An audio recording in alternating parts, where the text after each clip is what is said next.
one thing that really can strengthen our voices is when we speak authentically and when we can integrate real data, real research, and bring those two together. Our stories, our understanding, what we're really knowledgeable about, and then bring in data and research.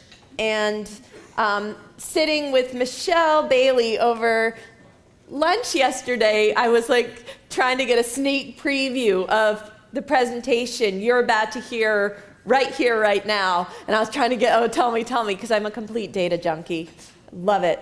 So we're going to discuss now life goals, career success, and the future of work.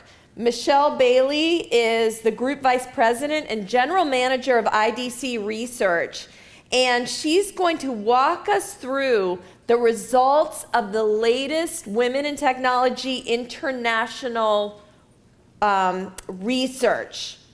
And her focus is on articulating the short and long-term impacts of emerging and disruptive technologies for enterprise IT vendors, professionals, and cloud service providers.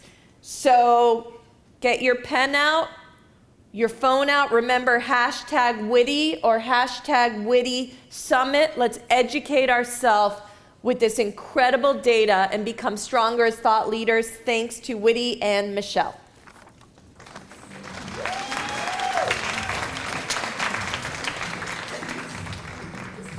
Absolutely. So sweet. Great to see you. Well, good morning, everybody. Kicking off Witty 2019. Oh, wait, I forgot my clicker. Hang on. All right. So I, too, want to congratulate Carolyn and David on the 25th anniversary of the Witty Summit. It is an incredible achievement.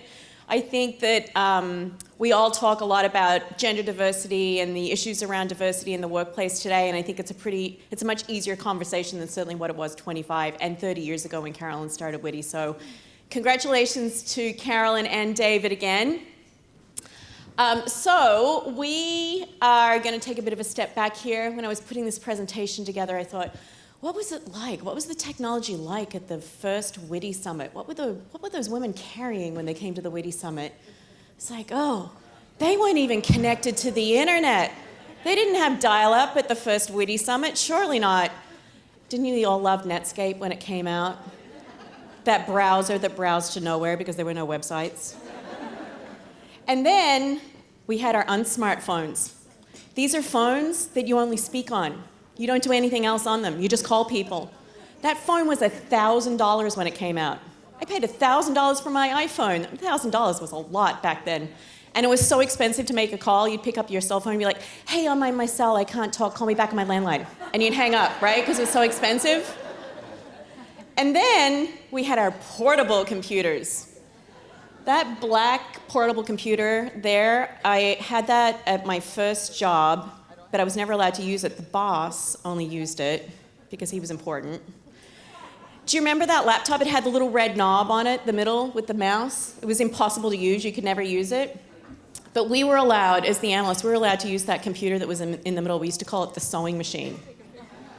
Why did we call it the sewing machine? Because it looked just like a sewing machine. It weighed as much as a sewing machine. And it had this little green screen on it with a keyboard, and I'd take it home at night because we'd have to set up all these batch jobs to run. It would take me 8 hours to run my batch job. And if I didn't program it properly, it would fail in the middle and I'd have to start again in the morning. It was so frustrating. That same batch job today takes me about a minute and a half. So that's how far we've come.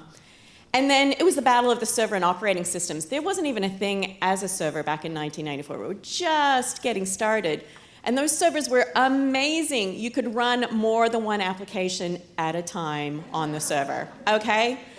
But we got the work done. And when I think about how far we've come with tech today, this is some data from a recent survey that we did of about 400 enterprise IT organizations. And we asked them, what are you spending your money on when it comes to IT over the next 5 years? Everything, cybersecurity, cloud, customer experience management systems, data integration systems. What about governance and regulatory tools? We have so much tech now, we need to put rules around it across the globe. Artificial intelligence, things like robotic and blockchain. And what's incredible about this data is where customers are spending their money today is, of course, around cloud and services-based IT. Everything's becoming as a service. But they're already spending money on things like robotics and blockchain and wearables and 3D printing. So customers are really expending right now for the short term and the long term. And what this means for us as workers in the IT space is the jobs become incredibly complex. This is really great data from the US Census Bureau, and it shows jobs in tech back in 1970, and you can see that there's about 4 categories there, and they had to make one of those up. And then at the end in 2010, look at all the categories of jobs that we have: security, network architects, web developers, information security analysts. The jobs become very, very broad, and they do become complex. And the technical expertise you're going to need to work in this environment becomes more and more exponential as the years go on. So it's incredibly important for you as workers in this space to hone your technical skills and really understand what the needs are in this incredibly complex market going forward. And then what's also important is it's where all the jobs are going, right? Everything's becoming about tech. There's really not a job that's going to be going forward that doesn't involve some level of technology capability in it. But if we look at jobs that are specifically around technology management and technology systems, we expect in the US that there's going to be about 600,000 new jobs added over the next 10 years. Right? So it's an incredibly, incredibly fast-growing market in terms of where you think about where the jobs are going to be. The jobs also pay very well. One of the things that really bothers me that we don't have more participation of women in the tech sector is we've got half the population, half the worker population, more than half of college graduates today are women, and yet we have 25 to 29% of all workers in IT women. It means that we're missing out on some of these higher paying jobs that are really going to help drive our careers forward. So I'm going to talk a lot about that as I go through the survey data with you. And then one other thing that keeps me up at night, I hope it keeps you up at night too after this, so I can share the pain a little bit. If you look at the percent of women that have graduated computer science degrees over the last 15 years, the percent of women graduating comp sci degrees has actually declined. So in your class in 1985, there were about a third of the class would have been women. Today, it's about 18%. And then when we look at IT occupations versus all occupations in terms of the female participation rates, you can see that women as a percent of all IT occupations has actually gone down as well. And why is that? The jobs have grown, it's just that men have come into those careers at a faster rate than women have. So we really want to take this data today and help you think about how you can change that dynamic, and let's start trying to move that curve up as we go forward. So I presented some of this last year. I'm going to walk you through some of the higher level results that we did put forward last year, and then I'm going to walk you through what we learned this year that's new, and I think you're going to find it really interesting. So we asked all of you, we had about 1,200 WITI members, and we also had about 250 men take this survey, and we asked you something really simple. How would you rate your organization in terms of its employee diversity on each of the following? So you can see 2 things here. Number 1, if you go all the way to the bottom and then go up 1, gender diversity is rated second to last in terms of overall diversity at organizations today. You told us that you think ethnic diversity is doing pretty well, sexual orientation, age diversity, even employees with different socioeconomic backgrounds, but gender remains at the bottom of the list. And about a third of women felt that their organization was doing a good job in terms of ethnic diversity. Only about 29% of women said they thought that their company was doing a good job in terms of gender diversity. But 50% of men think that everything's fine with ethnic diversity, and 45% of men think that everything's fine with gender diversity. So we see this all the time in our data, and Carolyn really started to talk about it, which is this is the unconscious bias. And like she said, you just don't know what you just don't know. And so when you have a very different perspective, you're going to give a very different answer. And so we track this really, really carefully, because what it helps us do is it helps us drive awareness with your male colleagues, and particularly with male senior management, about really blowing out these myths and really dispelling all these inaccuracies that they think are happening just because that's their perspective. So in the market today, only about 21% of all women in technology companies 21% of all employees are women. And then when we go forward and we asked you, in your opinion, what's the greatest risk of a lack of diversity and inclusion in your organization? Number one reason for both men and women, missed opportunities and business opportunities and new ideas. Second reason, job candidates won't want to work here and it's going to make it hard to do recruiting. And the number three reason, future staffing gaps. And you can see that women are much more inclined to think that there's a missed business opportunity and that they're going to have trouble with recruiting. Men start to get worried that there's going to be staffing gaps, so they won't be able to get the work done. Everybody's a little worried that companies are going to be seen as irrelevant and outdated. And then men are a little bit more worried about increasing litigation in this space. But it's become really, I think, quite well understood that if you have an organization where everybody's the same, you're just going to get the same ideas all the time. And it doesn't really help you if you're trying to grow your business. In the tech market today, thinking back to that first slide that I showed you of how diverse the tech market is right now, you're going to need a lot of new ideas. The market's intensely competitive. The ability to go out and find new white space and succeed there is really, really difficult. And this digital transformation that we're going through right now is really at the heart of that competition that we're seeing. So you're going to need a lot of opinions at the table in order to be able to find new areas and uncover new things that you perhaps hadn't thought previously would be a really good business idea. So I'm going to go through a few more of these myths that we talked about. So I think there's this myth in the market that women mostly care when they choose an employer, that they care about their job benefits and flexibility. And that's patently untrue. I can tell you the number one thing that women care about most is compensation and pay, and they care about it even more than men do. So I think that's sometimes surprising to senior management to see that. Number two reason, by the way, it is the number one reason, the number one criteria that men also choose, but women obviously care about it more. Number two is work-life balance. Guess what? Men and women care about work-life balance today. It's not just women. Of course, men care about it as well. You can see that women care about it somewhat more, but men want that too, right? And then number three, this is something that I look at really carefully, and it feeds into a lot of our technology for social good work that we do, is having a sense of purpose or mission. If you're going to be at a job 8, 10, or 12 hours a day, you want it to mean something. And again, we see this with both men and women today. So those are the three top criteria that all employees really now are looking at as they think about measuring the success of their job. Where things do start to get a little bit different is women are much more looking much more for opportunities for career advancement, supportive management, having a really supportive manager, and then flexibility in work and scheduling from home. So that is something women care more about, but you can see that men care about it too. The men, on the other hand, are looking for skills improvement. This is so important. Everybody's got to get their skills up for this new future world that we're going into. Men focus on skills, and I think it really is to their advantage. But they're also focused on benefits, working with a diverse team more than women. I thought that was really interesting. Awards and recognition, socialization. Men get so much more out of their job than women. Follow the blue bars all the way down with your eye and see how many more things men get out of their jobs than women do. I feel like we've become pretty transactional in the tech sector. You know, I want to get in, I want to get paid, I want to do a good job. Okay, I want to do something that has a sense of mission or purpose. Okay, I've got to get home. And then there's not a lot of time left for all the things that are at the bottom of the chart. So I think that's something that we can actually learn from the men in the tech sector. The other thing that we've seen is that the pay gap issue is still a top priority. When we ask women, do you believe that men and women at your organization are paid equally for similar work? 42% agree. Men, 75% say yes. You don't know what you don't know. The one thing that is really, really interesting in this data is men disproportionately get to see others' salaries at their organization. So this is something that I really want to impress upon all of you.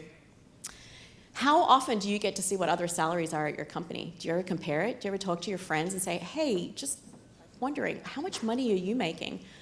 Only 17% of women share compensation data. How are you supposed to know what you're supposed to be paid if you don't know, right? If you're not talking to anybody, if you're not getting that information from your company, how are you supposed to get that? 44% of men share their pay data with each other. 34% of 20 to 34-year-olds share their pay data, whether they're women or men. What are we doing? I want you to get up after you get out of here and go talk to somebody about how much you're making and compare it with them.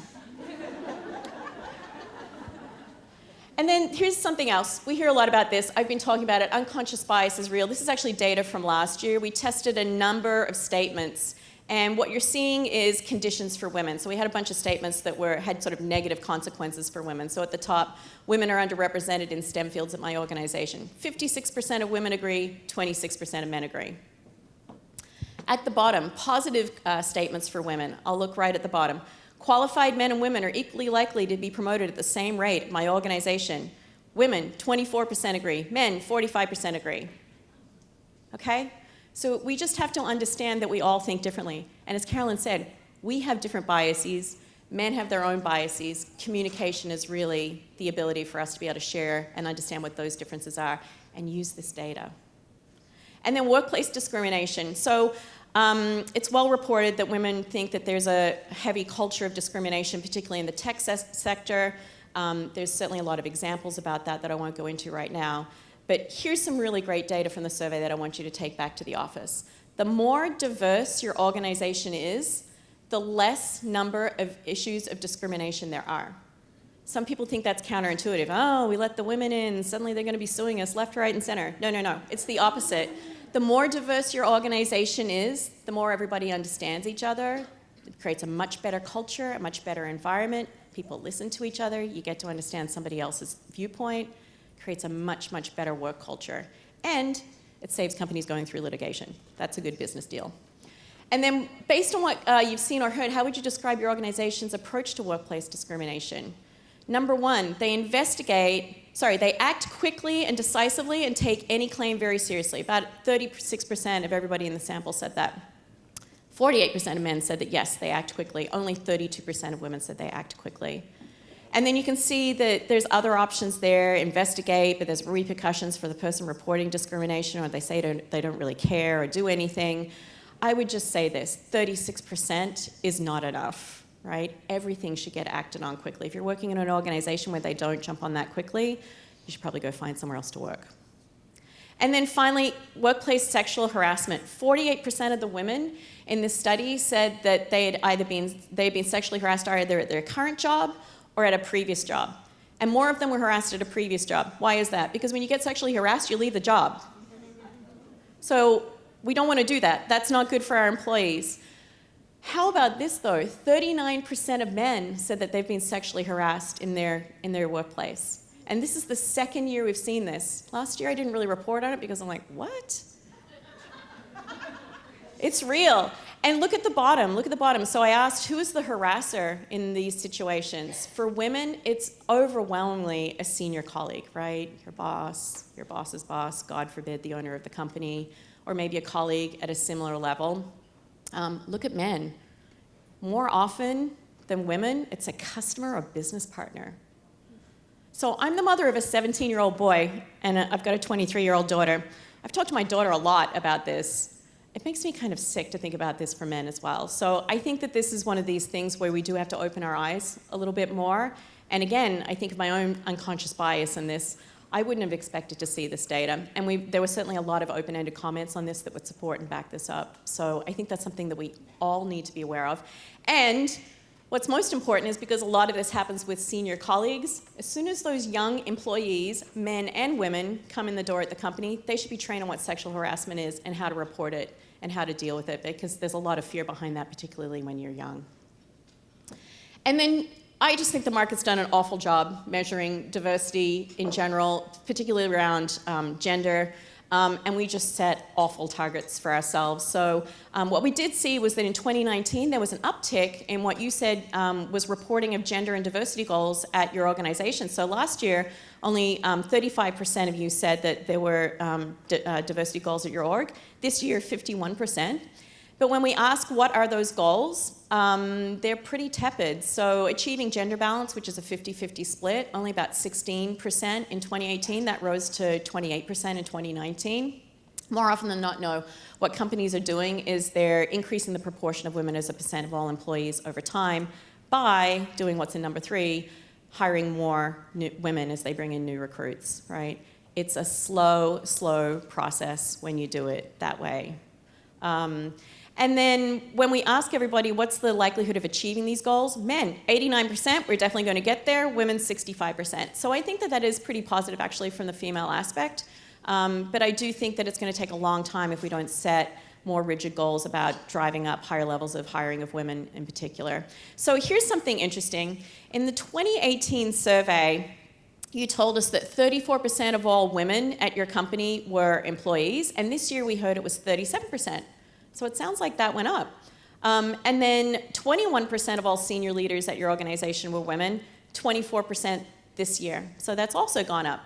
So we also asked you, well, what's optimal? What's the optimal number of employees that should be women versus men? So, and this is the female count. So we asked men, okay, what's the optimal number of women that you want in your organization?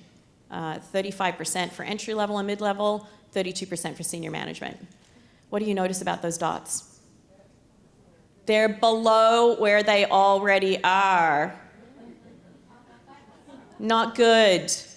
So this is why we need more data, and we need more consistent use of data, and we need to make sure that there's the ability to be able to get that message out more broadly into the organization. Women, on the other hand, think that we should have 49 to 46% of women. How about that? Looking much more for a gender parity type of approach. So I think that when everybody pats themselves on the back and they say, what a great job, we've done improving things by 0.15% this year, I feel like we should push back a little bit and ask for more, don't you? Okay, this is the most important thing you're going to need to take away from this data today. I want you to bring this back to your office. We looked at hundreds of variables in this study, and we looked at some of the 12 most important employee metrics, things like how satisfied are you with your job? How engaged are you with your job? Are you likely to leave? We went through hundreds of these variables.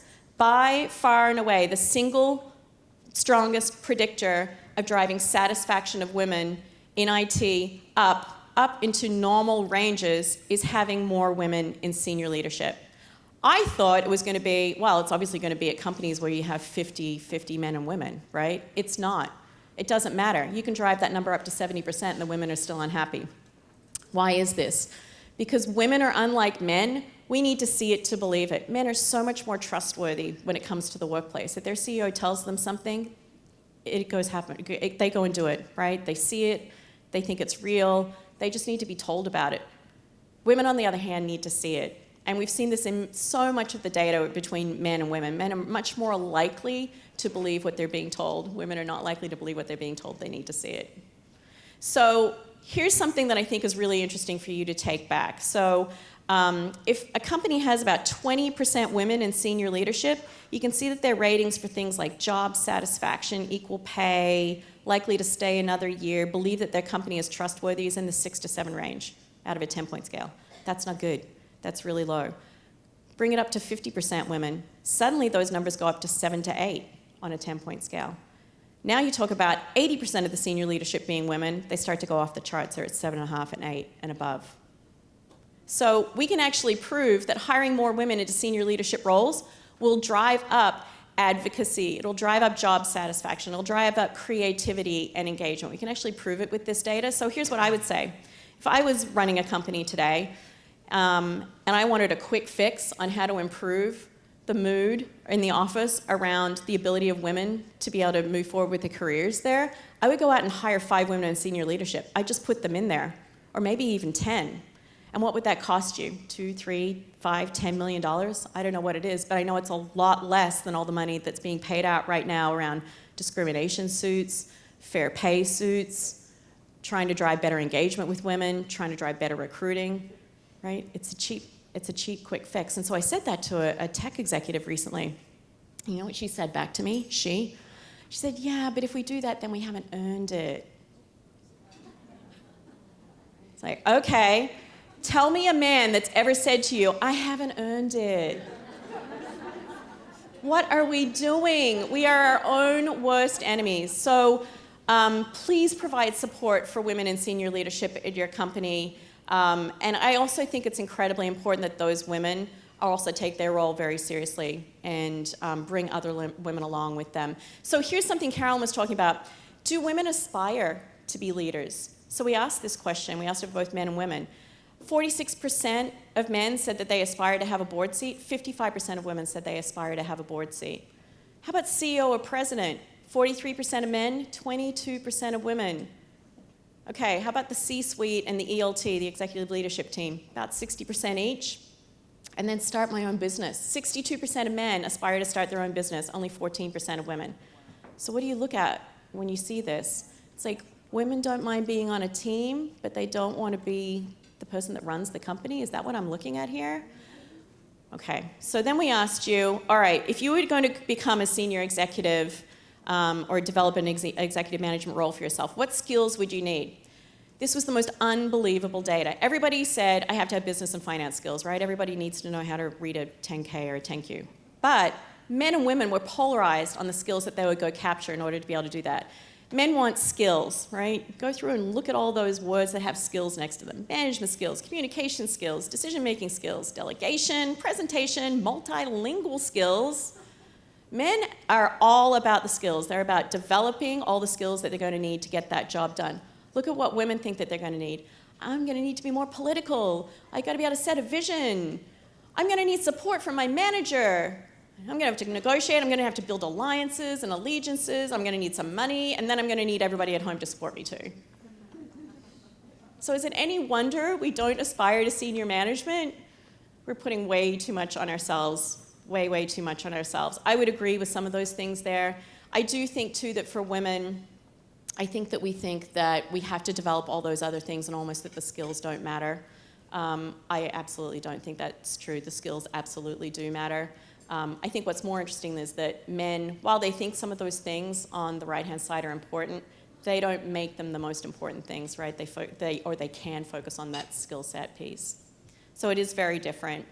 The other thing that I thought was interesting, so then we asked, well, how likely do you think it is that you would be promoted to executive management position? Men, 54%, women, 25%. So we have a little bit of a self-confidence issue. When we ask the questions of why don't you think that you could be promoted? I don't have the desire to be an executive. I don't have support from my leadership. I don't have enough self-confidence. There's gender bias at my company. There's ageism. And then I loved these two. One said, I'm not part of the boys' club, lack of mentoring to learn the skills to get there. So that's kind of interesting, right? They feel like they don't have enough support to drive the skills. And then this one was really interesting. Attitudes. Women seem to prove themselves more than men to get promoted. I've also never seen a female director promote a woman. Women sometimes hold each other back. Do we see that? We do, don't we? Are we going to confess to maybe having done it ourselves at some point? Thank you.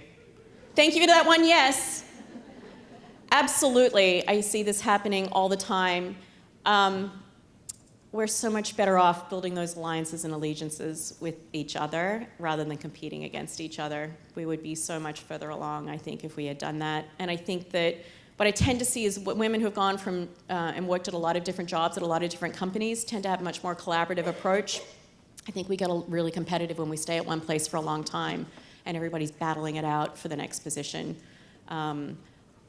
And I can tell you that I also see that salaries go up when you move around to different places. Women typically don't like to leave jobs. As much as people say that women leave the tech sector and they never come back, women are incredibly loyal to their jobs. They tend to stay longer than men, actually. All right, so here's a couple of other things that I'm going to leave you with. Mentoring. Use of a professional mentor. 66% of men currently have or have previously used a professional mentor, 59% of women. Take a look at what happens to your salary when you use a mentor. Men who make $250,000 or more, 84% of them have had a mentor. And for women, it's 69%. Who wants to make more money? I do. Go get a mentor. And by the way, you're probably going to have a male mentor because there's just not enough people to go around on the female side. So 81% of men have a male mentor, 50% of women have a male mentor, and in all the data that I've gone through, the men are just as effective at mentoring women as other women are as mentoring women. I've seen it in all the data. 70% of mentors work at the same company as you, and that has really, really good consequences for your company. We also know that if your mentor works at the same company, you're less likely to leave that company. If your mentor works outside the company, you're more likely to leave. 70% of men meet with their mentors daily or weekly. Yep. Who says men can't communicate? That is not true. What I think is going on here is their mentor is probably someone in their management team or on their same team. Men socialize more at work, right? So if you're only meeting monthly or quarterly with your mentor, you may want to turn that up a little bit and follow through, right? I think that if you're going to take a mentorship seriously, there's usually goals as part of that, and you need to follow through as part of those goals. And then something else that's really interesting in terms of what everybody gets from a mentor, providing constructive feedback, evaluating career options. That's really what women describe as success from their mentor. Look at what men describe as success more often. Networking, promotion advice, pay increase advice, and advice to leave the company. And here's something really interesting. When a company has very few senior women or senior leaders at the top, male mentors are much more likely to advocate for their mentees. Isn't that interesting? Men really, I think, recognize that there aren't a lot of women at their company and that it's really their responsibility to help move them along when they're in a mentee position. Okay, I'm going to talk about this really quickly. The federal, state, and local laws around creating laws and enforcing laws, I think, have been awful. We certainly have had the laws in place for a long, long time. The Equality Act passed in the 70s. And yet we don't really follow through on this. But this is changing. We had a really great session yesterday with Senator Jackson, who passed the bill that requires in the state of California that public companies have at least one woman on the board, and that will grow over time. In Massachusetts, we just passed MEPA, which is the Massachusetts Equal Pay Act. Companies are taking this very seriously now. Everybody gets a lot more serious when laws are enacted and when they're enforced. So do you believe that federal laws are adequate at the moment? 21% of women think that they're adequate, 67% of men. 24% of women think that federal and state laws around racial diversity are adequate, 64% of men. Obviously, 25% of African Americans also believe that those laws are not adequate. And then in terms of enforcement, it's the same thing, right? So this is why we need to make changes here. Okay, couple of things. Who's going to be responsible for diversity at your organization going forward? I think it's the CEO or president, right? I think it has to come from the top. More often than not, you tell us it's HR. And what's really interesting is that we know a lot of the time that new diversity officers that are being hired, about half the time they're reporting into HR and half of the time they're reporting into the CEO or president. I think it's the job of the senior leadership to ensure that they're running a diverse organization. In terms of your own experiences, what best describes the HR role in terms of diversity and inclusion at your organization? HR thinks that it's an important corporate initiative, but also half the time they think it's about compliance, right? So HR has a dual role here. They not only have to make sure that they're driving up engagement at the employee, from the employee perspective and following through on what their senior leadership is looking for, but they also have laws to follow now. So the HR department's going to have to take on a lot there in terms of understanding legalities and the process around moving through this market. And then one more thing, senior management technology companies have to do more with diversity initiatives. That sounds completely obvious after all of this research. And guess what? Men think that their company's doing a much better job than women on diversity in senior leadership and staffing and funding for tools and all kinds of things, right? We've been through this. But take a look at this. We asked everybody, which company out of these 20 companies would you want to go work for? Look who floats to the upper right-hand corner, which is good. That is likelihood of selection, as well as percent avoiding is small, so that they're not going to avoid those companies. All the cloud companies do really well. IBM, Cisco. Look who's falling to the lower quadrant. Alibaba, Huawei, Uber, and Facebook's kind of in the middle. So when we looked in all of that open-ended data, people left comments. For Alibaba and for Huawei, China was the main reason that they didn't want to work for those companies, right? That was part of a Chinese corporation. And then for Uber and Facebook, it was really around areas of trust and having a poor corporate culture. So I could go on. But I'm going to leave you with this. This becomes a competitive threat over time. That if you can't engage employees, all employees, women and men, this is a competitive differentiator for companies today. And companies have to pay attention to this now. You also have to pay attention to, as an organization in the tech sector, your corporate culture. Look what happens when you don't pay attention to your corporate culture. Women don't want to work there, right? So that becomes a huge problem going forward for all of these companies. So I'm going to leave you with an ask. I want you to be brave, and I want you to take this presentation. I want you to send it to somebody, either on your senior leadership team or somebody really senior in HR. I want you to go back and say, hey, hi, so-and-so. I was just at this really great event, Women in Technology International, and they presented all this data that I think you might want to take a look at. And then what I want you to do is I want you to connect with me on LinkedIn. I want you to tell me what they reply back to you and say. Do you get one of these? Thanks so much. Or, wow, this is really interesting. What else can I learn from this? I'd be really, really interested to hear on how they respond to you. All right, with that, you can connect with me over email or LinkedIn. I'm going to go all the way to the back here. These are all the great slides that you just won't get to see this year. We'll go through these next year. And I would love to connect with you. I can certainly send you the slides so that you can forward them through to your senior management. And I look forward to seeing you next year. Thank you.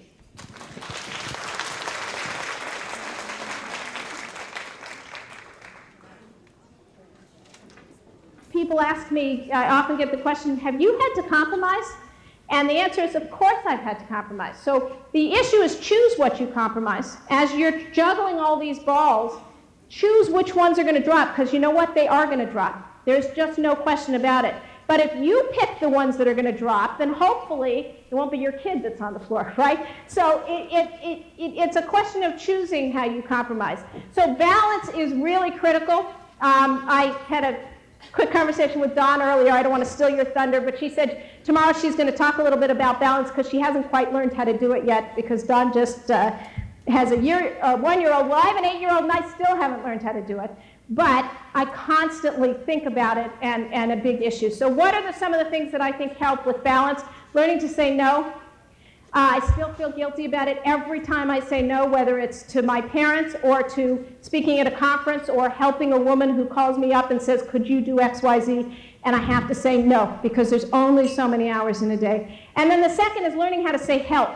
And that was a hard one for me also. So whether it is to your assistant at work or having assistants at home, or whether it's to your husband or whether it's to your colleagues, there's nothing wrong with saying, I can't do it, I've had it. Somebody else has to help me do some of these things. And that's hard, I think, for us, because we are used to doing it all. And just no way you can do it all.